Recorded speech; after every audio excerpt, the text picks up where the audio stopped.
Alright, we're back. Apologies for that stutter step start there with the last episode. I'm sure a lot of you get it, but life has a way of throwing a big wrench in things every now and then to make it just a little bit more interesting for you. Well, just after publishing the return episode, I was offered a new job. And honestly, I can say that it was essentially my dream gig for where I'm at in my career right now. I won't go too into it, but if you'd like to know more, feel free to reach out on the Discord. That's all to say that I'm not in the business of giving anything less than 100% effort. So I pressed pause again and took the time to get myself rooted in my new role before I pushed out another episode. Now, I think I've got a few in my bank, so I'm ready to get rolling again. I hope you're all getting ready for the holidays and settling in after what I'm sure was a very busy time in your life. November sure threw a lot of surprises to the world this year. But one thing I think we can all count on is a holiday sale. If I timed this right, we should be coming up on your favorite time to make some new purchases. It could be a Black Friday sale, maybe Cyber Monday. Someone, somewhere, is going to try and get you to make some fun buys in the next few weeks. Maybe you're thinking about setting up a new Alexa or Google Home device. Maybe you decided that you're going to get a nanny cam or a pet monitor. Hell, maybe you went all out and got that new smart fridge that you've seen so many commercials for on your smart TV, feeding you those smart ads. What if I told you these little treats come with a price? What if I told you that some of your things might not be as safe as you'd expected them to be? My name is John Cordes, and this week we're going back to a familiar topic that we've covered in the past for our first ever three-peat episode. We'll switch it up just a little bit from the usual single story model, and instead I'm going to tell you a story of many things. More specifically, we're going to talk about that Internet of Things, and what the hell else we might not have covered on the last two instances.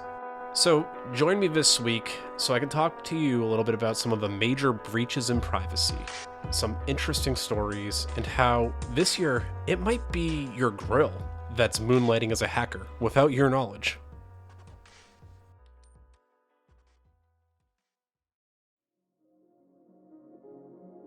Now, before we get into the hacks and the craziness, I feel like I should include my normal bit of a refresher for anyone that might not be super familiar with IoT devices. And when I say IoT, I mean the Internet of Things. Broadly speaking, the Internet of Things is any kind of piece of technology that has to communicate across the internet in order to function. In the past few years, that term has largely become associated with things like home security systems, personal assistants, and a myriad of other app-controlled life assistance bots. But really, it goes beyond that. I said it in the intro. Maybe it's a barbecue that lets you check in on what you're cooking remotely, or has a built-in Android tablet that lets you set the temperature and apply certain settings to get just that right cook. It could be your smart lights, your home router, or more seriously, it could be your medical alert system, your pacemaker, your hearing aids, your car, maybe even your home heating control. All of these things that reach out to the internet for operation and control, those make up the Internet of Things. If you've ever had to sync it to your home Wi-Fi, it's probably a part of it. For any of my newer listeners, this isn't the first time we've had this discussion. This is number 3, like I said on the top of the episode. If you want, I encourage you to go back and check out the last 2 episodes and learn about how even things like sex toys get hacked. But a little bit of a spoiler alert, we do come back to that this episode, yet again, because people just can't stay away. So to start, let's talk about some kind of scary numbers. Last year, Checkpoint Solutions did a really interesting study that I'll link in the transcript at whattheshellpod.com. That talked about the increase in IoT attacks year over year and what kind of devices were attacked. They stated that 54% of organizations were targeted by attack attempts each week on IoT devices. That would average almost 60 attacks each. That number itself is 41% higher than 2022, and according to them, triple the number from 2 years prior. So it's not quite an exponential increase, but it is a magnitude greater. What's the reason for all this? Well, it's partially in the name. Many of these devices can be connected to the internet or external facing networks to allow for remote access, compatibility, software updates. Anything that could realistically make it a little bit easier for maintenance, well, it might need the internet. It could be your home router, or like I said earlier, a security camera. Looking back at 2023 in particular, there were some clear winners in terms of what was impacted. You look at it and you see MV Power DVR remote code executions. That's an exploit that impacted on average 49% of organizations each week. That's just a simple DVR tool, probably for recording meetings or recording information seminars. That remote code execution, that means that someone's able to remotely control that machine and trigger it to do some kind of process maliciously. Below that is a DASON GPON router authentication bypass. That means that you're taking the account there and bypassing the authentication needed in order to get to certain areas of it. That impacted 38% of organizations weekly. A Netgear DGN command injection impacted 33% of organizations. 2 D-Link vulnerabilities impacting 23 and 14% of organizations respectively, both of which were remote code execution vulnerabilities. These are bad attacks that could have serious repercussions on devices that are just granted access to the internet. They might not be directly externally facing the internet, but they can communicate to it. And you can see, maybe from that small list, that a lot of them were router-based vulnerabilities. That's likely because of A, how common they're stood up, B, how common they're stood up incorrectly, and the fact that those do sit directly facing the internet. But I want to flash back. What do I mean by incorrectly or an incomplete setup? Well, right now, I'm going to talk about something that's been the bane of my existence for quite a while, and that's default credentials. You know those default usernames and passwords that come pre-installed on your router or maybe any other IoT device? They're meant to be changed right off the bat, but let's be real, how many people actually do that? In my experience, it's not enough. I'm certainly guilty of it in the past, from before I got into the field. I find myself going back and thinking about people who are moving, in particular, because that's notoriously an easygoing and non-stressful time, right? Toward the end of a move, all you really want is to get your internet to work, get settled in, and just veg out for a little bit. Before you have to start setting everything up, you just want to connect back in. And I think a lot of people are guilty of just clicking through the setup of their new home router without actually making sure that it's set up super secure. Or hell, even just regular secure. Someone might just click through the menu, clicking skip for a few times, or not consider that they might need to change that starter password that a router came with because everyone else has the same starter password. To give you some examples of those starter usernames and passwords, they're often as simple as things like admin admin, or user user, or admin password. They're widely known and most of the time even included in documentation, and that makes it easy for attackers to exploit. Imagine just Googling the documentation for the router you have, seeing that it's always going to be admin password 123 in order to get into the management console, and then just making a script that automates that kind of attack. It's very easy to do. All a hacker needs to do is use one of the readily available word lists or create their own for the default usernames and passwords in order to do these kind of brute force attacks. Essentially, they just bombard your device with these commonly used credentials until they find a match. And if they can get any kind of operating system fingerprint beforehand, they narrow it down so that it doesn't look suspicious from the outside and doesn't trigger any kind of red flag. It's alarmingly easy. Default credentials are like a welcome mat for cyber criminals. They know those generic passwords and can easily break into your devices if you don't change them. Once they're in, it's a playground for them to mess around with the entirety of your network, ingrain themselves in there, steal your data, and use your devices as a part of a larger attack if they really wanted to. So, really, if there's one thing you take away from today's episode, let it be this. Please just change those default credentials.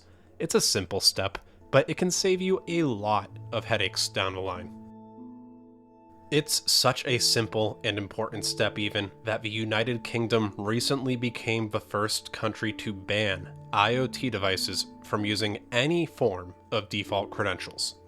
The law took effect in April of this year, saying that, quote, the manufacturer must not supply devices that use default passwords, which can be easily discovered online and shared. If a default password is used, a criminal could log into a smart device and use it to access a local network or conduct cyber attacks. That's not to say that it isn't done in other places outside of the United Kingdom, but this is to point out that it's slowly becoming more and more of a standard instead of the exception. If you've recently switched service providers for your internet, you also might have noticed this. Some of these companies, if you lease a router from them, will provide you with a slightly complex password. And that would just be a simple formula of a random adjective, a random noun, and a number. And it gives you that kind of unique feel. It could be something like Slippery Squirrel 598. I promise that is not any of my passwords.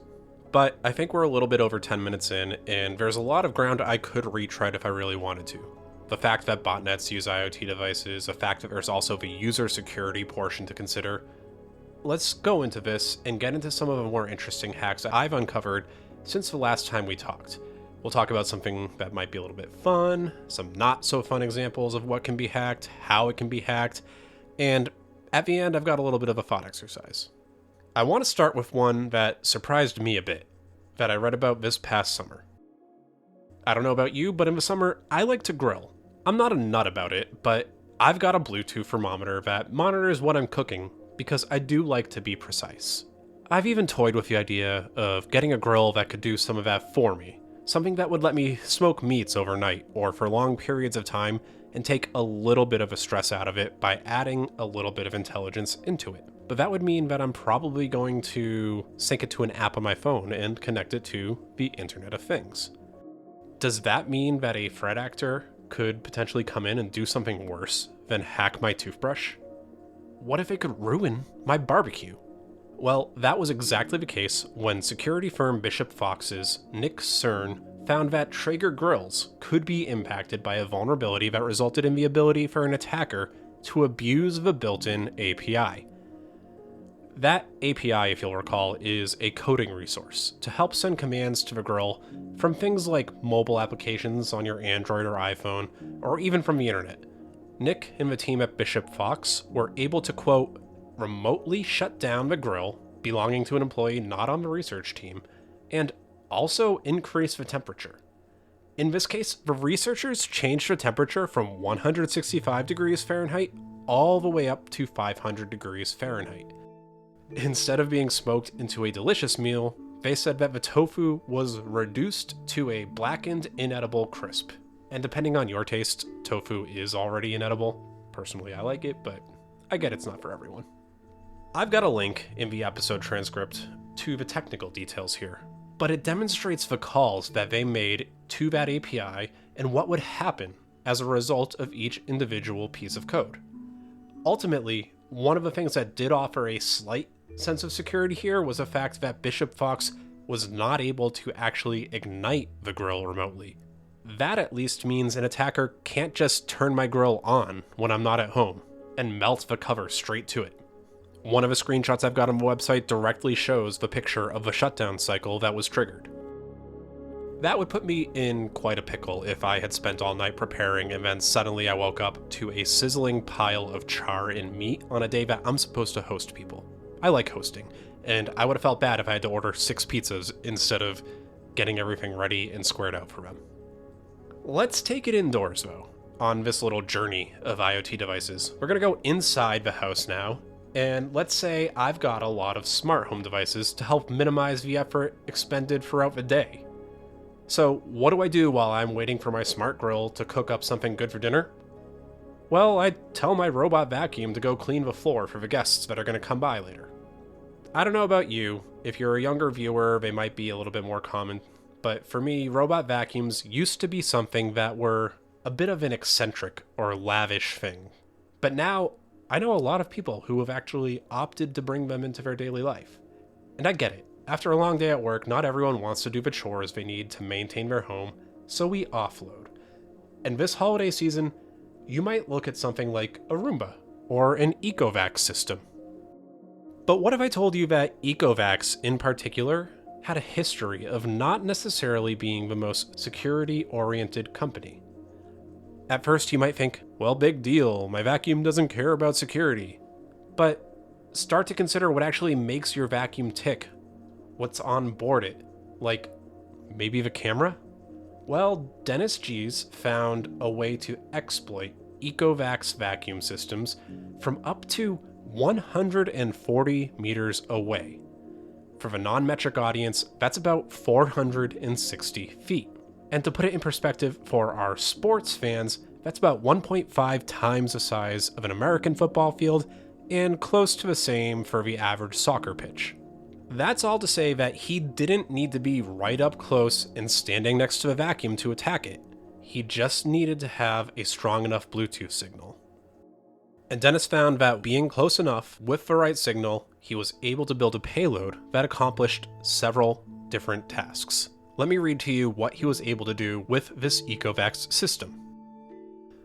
He was able to get access to all of the device logs. He obtained Wi-Fi credentials and network access to all the sensors on the device, and access to the onboard computer of the system itself. So let's run you through some of those problems one by one and say, well, why is that such a bad thing? Let's say I'm an attacker targeting you in particular. If I'm able to see the log of your EcoVacs, I might be able to put together when you scheduled your machine to run, infer that you might not be there, and then start to profile when you were and weren't anticipating being at the house. Sure, that one is kind of defeated by physical observation, but it requires a little bit less effort. It's still something interesting that can be done. Let's get a bit meatier, though. Let's talk about the sensors in the onboard computer, because what this means for you is that the onboard microphone and camera tied to the vacuum to help it navigate are completely in the control of the attacker. I should preface this with not every vacuum has both of those features, but this one did. Dennis shared some of the pictures from his security test that he performed, and I've got that on the website as well. Again, it's whattheshellpod.com. And you can see the view as the robot comes up on his partner in this process, making a coffee. And in a second picture, you can see him, the attacker, outside the building in question, just enjoying a day on the lawn. Honestly, on a nice day, he doesn't look like anyone that would draw any amount of attention. But what he's actually doing is running a small level of surveillance. And I think some of you might have caught on that I skipped something there. I skipped right over one of the listed items, and I'm coming back to it now because the impact to me is potentially massive. That's Wi-Fi credentials and network access. This is one of the things that scares me the most. The entry point into every other device on your network. I know I said I don't often talk about my job on the show, but I will give you this one glimpse that I work in attack surface management. That's profiling the entry points, the security concerns, trying to reduce them. There's a lot more to it than that, but just consider that. So if this Roomba has access to my home Wi-Fi, what does it get? What's the attack surface? What can it pivot to? What can it move to? And now I'm going to step back and assume that I'm just a normal user and I haven't set up a separate IoT network or anything super out of the ordinary for security. They get access to potentially commonly used passwords if I reuse that Wi-Fi authentication password. They might get access to the router that could be added to, again, a myriad of different botnets and sold off for money. More importantly, they see everything else on the network. And again, I'm going back. I said it, I'm taking the viewpoint of an average citizen. Not me as a cyber professional, not you as a cyber enthusiast who probably knows just a little bit better. So many people just live day to day without updating their PCs or their devices, and it's why so many companies are switching to a more automated update model so that you don't need to interact with them to do it. I know even in my own family growing up, some PCs just stayed on all the time, and we didn't update them very often. Now I know better, and now I've also offloaded the tech support to my other family members. Well, when they're not updated, they're just sitting there, accumulating potential exploits. And here, what we have is an attack chain. You take the EcoVac robot as an entry point and pivot laterally into the network that it's a part of, and maybe you find an out-of-date PC with minimal protection. Then, they're on your daily driver PC with access to exploit, extort, and scam their way into even more loot. That attack chain is such a critical piece of IoT infrastructure. The fact that these, a lot of times, might not necessarily have the crown jewels of your personal life on them, but they offer a way in. I've got 2 more stories about IoT, and then we'll close it out with a hypothetical or 2. Let's continue on and move from outside the home even further in. In fact, let's take it to the most private part of your life. I teased it earlier, but it's your sex life. We've talked in the past about how hackers could potentially cause some, let's just say less than ideal, problems with IoT sex toys. But late 2023 saw some instances of malware targeting Lovense, a suite of adult toys that were tied to an app and in turn, the Internet of Things. So what or who is Lovense? They're a Singapore company that does, quote, smart adult toys that can be used by long-distance couples. If you want to use it right and properly, you'll be connecting it to their app to give you and your partner the ability to control it. It sounds fine in and of itself, but consider that remote access means it's going to be online. Some of you might think there are a couple easy points here, like, well, it's not like they have a camera or a microphone, right? And that's true, but there is still more to consider than just the sex toy. In an article from NordVPN, it was noted that in 2017, a Reddit user discovered that Lovense remote app recorded a 6-minute audio file of a dildo session. Words I don't think I ever thought I would say on this podcast. An official Lovense representative replied that the file was only stored in the application's local folder as a temporary cache file and wasn't sent to the company's servers. Also, it turned out that the so-called minor bug only affected Android users.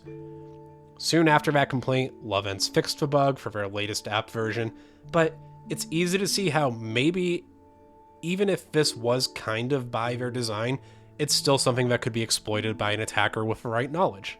And I do have to keep reading this article a little bit because it does have some funny wordplay, and I love funny wordplay. It went on to say that, quote, earlier that year, Lovense was in another tight situation, this time involving their butt plug. Hush.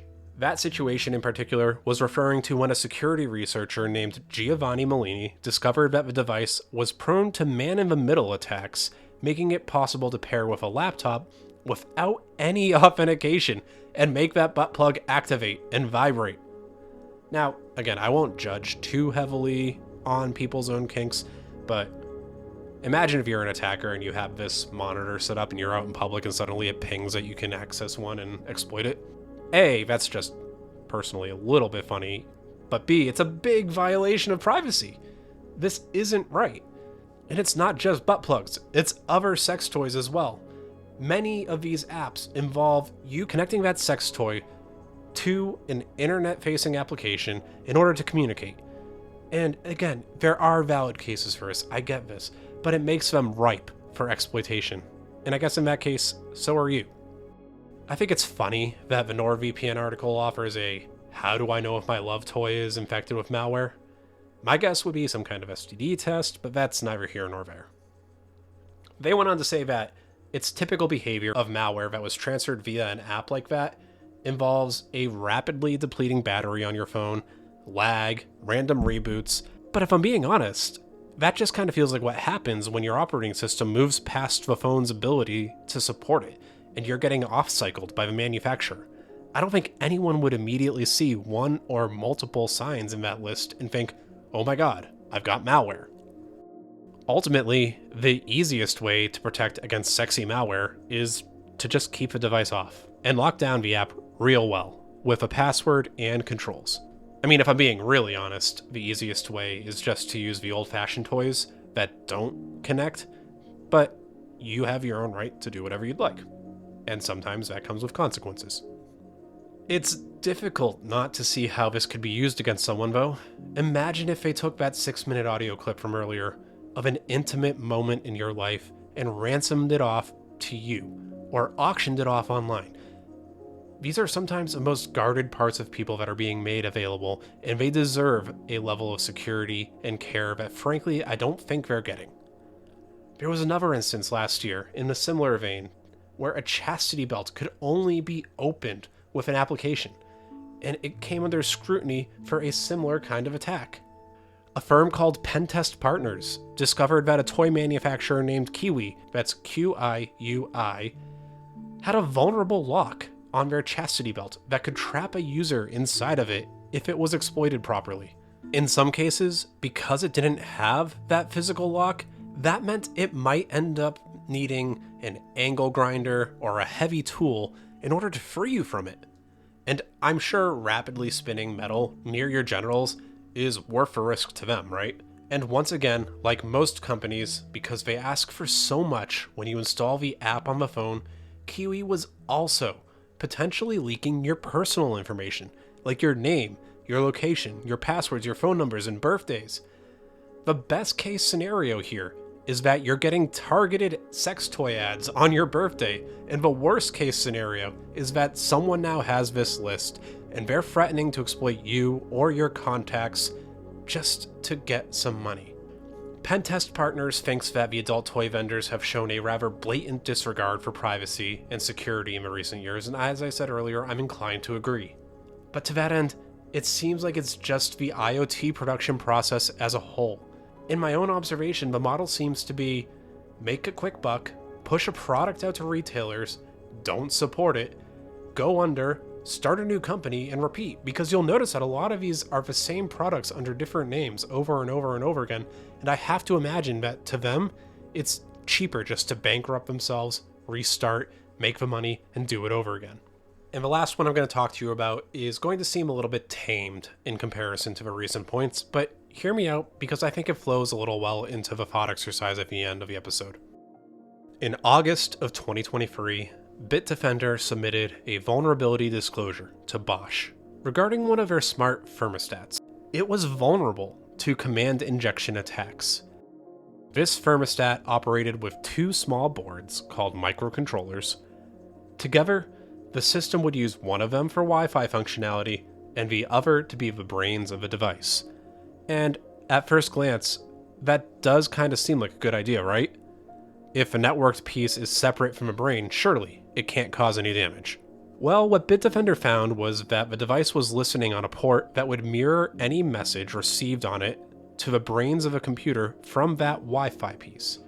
So an attacker could potentially craft the right request over that port and have it pass right into the brains and execute a command. The way this could work into an even trickier exploit was that they discovered it was possible to ask for details about a firmware update and then potentially feed a malicious firmware package pointing to an attacker-controlled update server. So basically you're poisoning the well. Once that new malicious firmware is on it, all aspects of that device are basically yours. Imagine they wanted to cause maybe some light physical damage to you by setting the temperature to something uncomfortably high, but tricking the sensor output into thinking that it's actually a low temperature. That would cause the heat to kick in and then constantly try to compensate, bringing the temperature up, never actually getting there. And that might result in a bigger utility bill for you, on top of all the sweating. And those little sensors that can be abused, that's what I wanted to bring into the end of the episode. So let's go in and have a little bit of a thought exercise based on a conversation that I had with my friend Alex this past summer. She asked me, well, John, how bad could it get in relation to the Internet of Things? I'm going to run up some of what I can just think about as I'm writing this. Try to make it as close to that discussion that I had as possible. And right now, I'm going to give you a second here to think about it. Knowing what kind of tools might require that little bit of internet connectivity to perform smart actions, what do you think could possibly be a risk? We've talked in many episodes about the industries that hackers target. They target auto, they target healthcare, utilities, anything that could disrupt or fetch a hefty ransom for them, well, it's on their list. Specifically on the IoT side, we talked about cars and we've talked about cameras, so I'll leave those out of it, and if you thought of those, you're absolutely right. A car can be hacked for its updates, that Jeep that we talked about in the first episode can be hacked, the music can be blaring out of it with no control whatsoever of your stereo. And if you want to learn more about the auto hacking side of things, I encourage you to listen to that first episode again. I personally keep coming back to healthcare and industrial facilities, the stuff that tends to keep people alive. Let's walk through a couple worst case scenarios. Imagine, if you will, that a smart refrigeration unit keeps the blood at a critical blood bank stored at exactly the right temperature. What if someone was able to change the settings in a similar way to that thermostat from earlier in order to make it unusable, increasing the temperature and causing problems with the blood stored inside? And what if they did that during a time of need, or in an active war zone? Those are some of the practical applications. It's not fun to think about, but it's possible. On a smaller scale, what if there were tools that operated like the ecovacs in terms of how they communicated and ran commands in order to supply hospital workers with essential support? If it turned out that these were actually just a wide open pivot point into the network, well then now you've got patient data that's potentially being monitored and at risk, and it becomes a matter that could end up being life and death at some point. It doesn't necessarily need to be in the hospital either.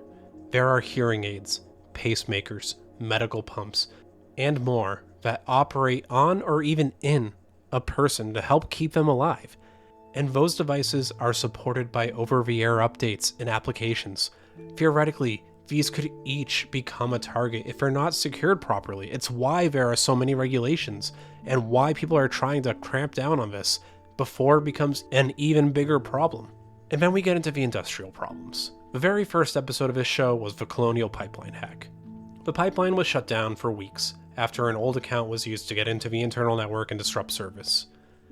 Well, the sensors that might operate on that network, something that might be connected to the IoT for remote support of those pipelines, those are also a potential pipeline inside to cause similar amounts of damage. Everywhere we look, we're expanding that Internet of Things. And we're lucky that there are some institutions that are really looking to lock them down and secure them. For you at home, well, I already gave you one of my recommendations about default credentials, but I do have a couple other that I could offer on my way out the door. Firstly, secure the accounts tied to your IoT device heavily, the ones that are tied to the application and to the device itself. You should have two-factor authentication where possible, and a solid password. That's going to help prevent these attackers from getting any low-hanging fruit. Secondly, and this is something that we're seeing a lot more of now, operate them on a separate network. The last 3 routers that I've had at home have all had the ability to create a separate and more secure zone for IoT devices that effectively grant them the least amount of access to the network that they need.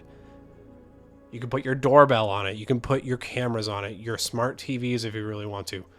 I would recommend looking into that and seeing if maybe you can transfer your devices over to it, or create one yourself.